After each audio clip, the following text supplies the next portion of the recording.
Satyabama Institute of Science and Technology, Chennai and Sriperumbudur.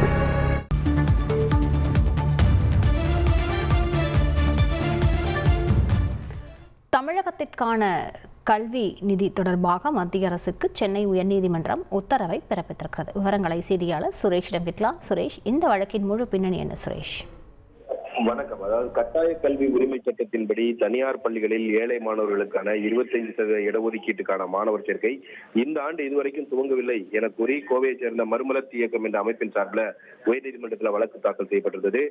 கோடை விடுமுறை காலத்துல தாக்கல் செய்யப்பட்ட இந்த வழக்கை நீதிபதிகள் GR சுவாமிநாதன் மற்றும் B லட்சுமிநாராயணன் அடங்கிய அமர்வு விசாரித்தது. அப்போது தமிழக அரசு தரப்புல முன்வைக்கப்பட்ட வாதம் என்னவென்றால் 2021 கல்வி ஆண்டு முதல் 23 கல்வி ஆண்டு வரைக்கும் மத்திய அரசு இந்த திட்டத்துக்காக எந்த நிதியும் ஒதுக்கவில்லை. 100% தமிழக அரசு தான் இந்த தொகையை வழங்கியதாக தமிழக அரசு தரப்பில் தெரிவிக்கப்பட்டது. இந்த மாணவர்கள் விஷயத்துல மாநில அரசு அக்கறை கொண்டிருக்கிறது.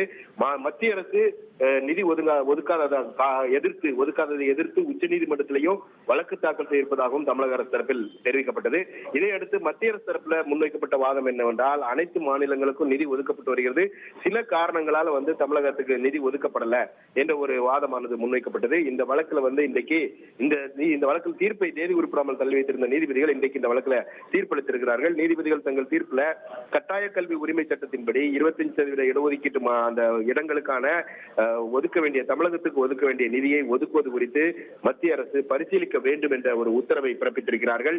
அது மட்டுமல்லாமல் அப்படி மத்திய அரசு ஒதுக்கக்கூடிய நிதியை சம்பந்தப்பட்ட பள்ளிகளுக்கு விநியோகிக்க வேண்டும், வழங்க வேண்டும் என்று தமிழக அரசுக்கும் நீதிபதிகள் அந்த குறிப்பிட்ட காலத்துக்குள்ள வழங்க வேண்டும் என்ற ஒரு உத்தரவையும் தமிழக அரசுக்கு நீதிபதிகள் பிறப்பித்திருக்கிறார்கள்.